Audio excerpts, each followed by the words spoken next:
नमस्कार, मैं हूं वैशाली गोखले और आप देख रहे हैं न्यूज ठानी। चलिए रुक करते हैं आज के राजस्थान के प्रमुख खबरों की ओर। प्रधानमंत्री नरेंद्र मोदी ने रविवार को मन की बात के 131वें एपिसोड में AI summit, organ donation, Holi और रमजान की बात की। इस दौरान पीएम मोदी ने कहा कि दिल्ली में ग्लोबल एआई इम्पैक्ट समिट के दौरान कई देश के नेता, उद्योग जगत के लीडर्स, इनोवेटर, टेक कंपनी के दिग्गज जुटे। उन्होंने कहा कि समिट में मैंने दुनिया के लीडर्स को बहुत सी चीजें दिखाई। एआई की मदद से प्राचीन ग्रंथों को, पांडुलिपि को संरक्षित कर रही हैं। एग्जीबिशन के दौरान सुश्रुत संहिता का भी डिस्प्ले किया गया। इसे पढ़ने लायक टेक्स्ट में बदला गया। भारतीय और विदेशी भाषाओं में इसे बदला जा सकता है। पीएम ने कहा कि भारत ने अपने 3 मॉडल भी पेश किए हैं। ये एआई की सबसे बड़ी समिट रही। मैं इसमें सभी को बधाई देता हूं।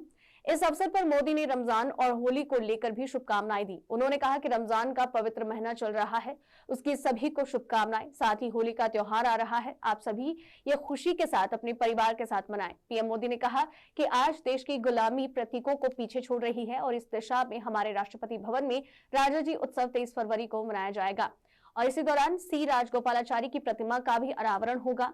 उन्होंने सत्ता को पद की तरह नहीं, सेवा की तरह देखा। तो वहीं पीएम ने कहा कि डिजिटल अरेस्ट को लेकर समाज में जागरूकता तो आई है, लेकिन अभी भी बहुत जरूरत है जागरूकता की। कई बार लोगों से ठगी हो जाती है। कोई फोन कर बोलता है कि मैं बड़ा अधिकारी हूँ, डिटेल शेयर कीजिए, लोग इसमें फंस जाते हैं।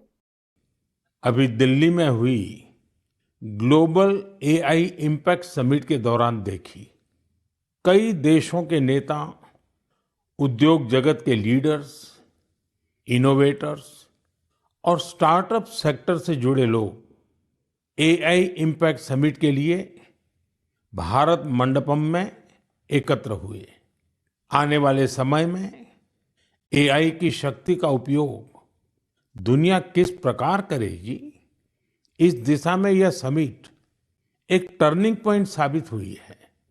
साथियों, समिट में मुझे वर्ल्ड लीडर्स और टेक सीईओ से मिलने का भी अवसर मिला। मुख्यमंत्री भजनलाल शर्मा ने एक बार फिर से अपनी सादगी का परिचय देते हुए सड़क किनारे चाय की दुकान पर रुककर कुल्हड़ में चाय पी। रविवार को वो जयपुर के सांगानेर स्थित वाटिका में प्रधानमंत्री की मन की बात कार्यक्रम को भाजपा कार्यकर्ताओं के साथ देखने और सुनने के लिए पहुंचे।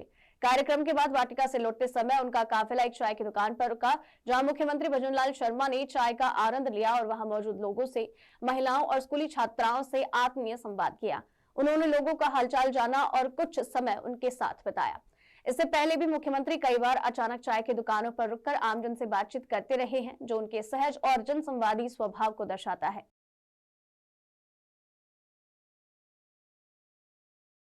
अब खबर जयपुर से। मुख्यमंत्री शर्मा रविवार सुबह करीब 10:30 बजे सांगानेर के वाटिका पहुंचे, जहां उन्होंने भारतीय जनता पार्टी के कार्यकर्ताओं के साथ प्रधानमंत्री नरेंद्र मोदी के लोकप्रिय रेडियो कार्यक्रम मन की बात को सुना। ये कार्यक्रम पंडित दीनदयाल उपाध्याय सामुदायिक केंद्र में सामूहिक रूप से आयोजित किया गया, जिसमें बड़ी संख्या में कार्यकर्ता मौजूद रहे। मुख्यमंत्री ने कार्यक्रम के दौरान कार्यकर्ताओं के साथ बैठकर प्रधानमंत्री के संबोधन को ध्यानपूर्वक सुना और बाद में आपसी संवाद भी किया। राजस्थान में ईज ऑफ डूइंग बिजनेस और ईज ऑफ लिविंग की अवधारणा को जमीनी स्तर पर उतारने के लिए राजस्थान होम स्टे यानी पेइंग गेस्ट हाउस योजना 2026 लागू की गई है। अतिरिक्त मुख्य सचिव पर्यटन प्रवीण गुप्ता ने बताया कि राजस्थान सरकार की होम स्टे योजना 2026 पर्यटन विकास, ग्रामीण आय वृद्धि और स्वरोजगार को बढ़ावा देने के उद्देश्य से शुरू किया गया है। मुख्यमंत्री भजनलाल शर्मा और मुख्यमंत्री दिया कुमारी के विजन के अनुसार ये कदम उठाया गया है। भारत सरकार के डीरेगुलेशन 2.0 उपायों और ईज ऑफ डूइंग बिजनेस के अनुरूप योजना को सरलीकृत किया गया है। योजना के अंतर्गत लाइसेंस प्रक्रिया को कम कर मंजूरी को डिजिटल और तेज बनाया गया है। इससे पहले भी होम स्टे शुरू करने के लिए कई विभागों की अनुमति लेना और ज्यादा कागजी कार्यवाही करना पड़ता था। अब सिंगल विंडो सिस्टम, कम दस्तावेज और आसान रजिस्ट्रेशन जैसी सुविधाएं उपलब्ध होंगी। इस योजना के तहत राज्य के निवासी अपने घर या फिर संपत्ति के कुछ कमरों को पर्यटकों के ठहरने के लिए उपलब्ध करवा पाएंगे। अब गृह स्वामी होम स्टे इकाइयां अधिक सहजता से खोल पाएंगे और संचालित कर पाएंगे, जिससे कि छोटे निवेशक, ग्रामीण परिवार और महिला उद्यमी भी पर्यटन से सीधा जुड़ पाएंगे। प्रत्येक किराए के कमरे में अटैच बाथरूम, शौचालय, पर्याप्त जल एवं विद्युत आपूर्ति, वेंटिलेशन, स्वच्छता और अग्नि सुरक्षा मानकों का पालन करना अनिवार्य होगा। परिसर में पार्किंग व्यवस्था और स्थानीय निकायों के अनुरूप कचरा निस्तारण की व्यवस्था भी आवश्यक होगी। प्रत्येक विदेशिक पर्यटक की सूचना संबंधित प्राधिकरण को देना और अतिथि पंजिका का संधारण कम से कम 7 वर्ष तक करना अनिवार्य किया गया है।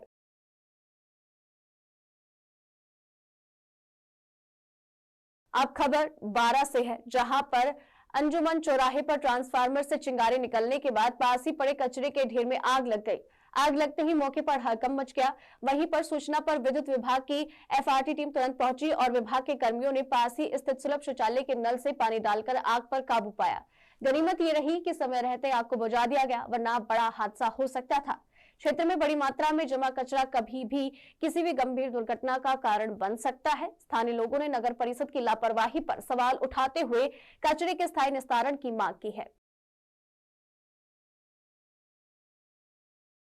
खबर 12 से है। एसपी अभिषेक अंदांशु के निर्देशन में पाली पुलिस ने नशा विनाश अभियान के तहत कार्यवाही करते हुए पाली पंचायत के झाला गांव में 2226 अवैध अफीम के पौधे जब्त किए।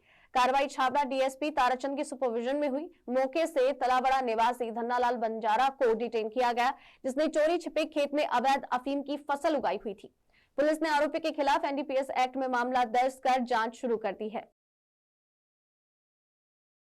अब खबर 12 जिले के अंता से है, जहां पर 12 वर्षीय आरवी खंडेलवाल ने अमेरिका के शार्लोट में तकनीक और आर्टिफिशियल इंटेलिजेंस के क्षेत्र में शानदार उपलब्धि हासिल कर देश का नाम रोशन किया है।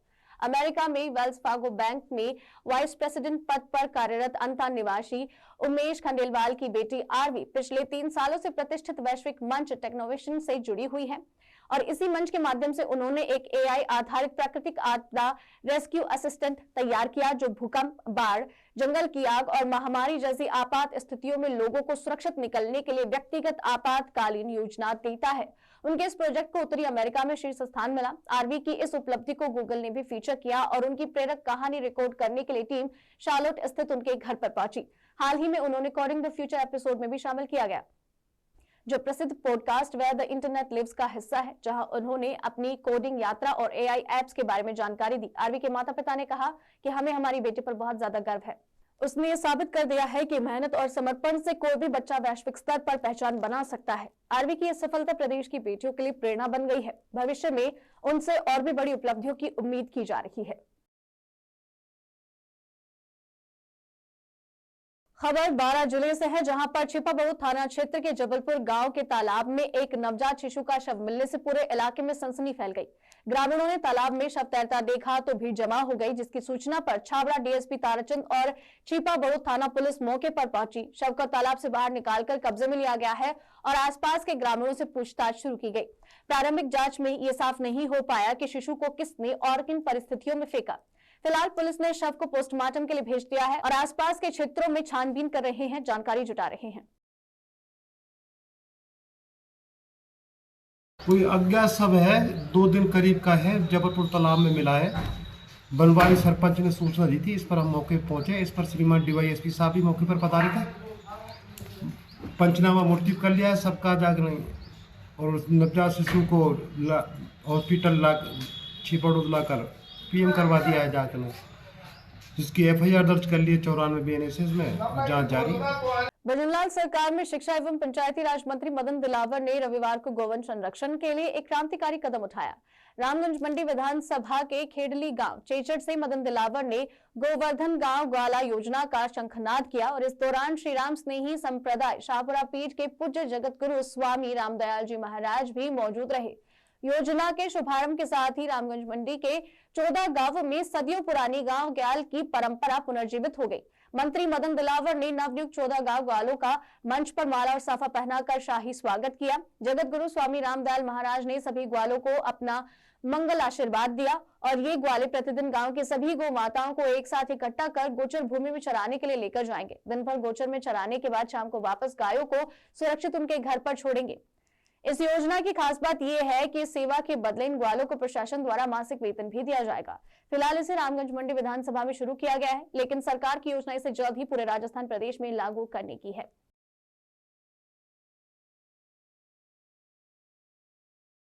तो ये थी आज की राजस्थान की प्रमुख खबरें। मैं वैशाली गोगिया, बनी रही चैनल न्यूज़ ठाणे के साथ।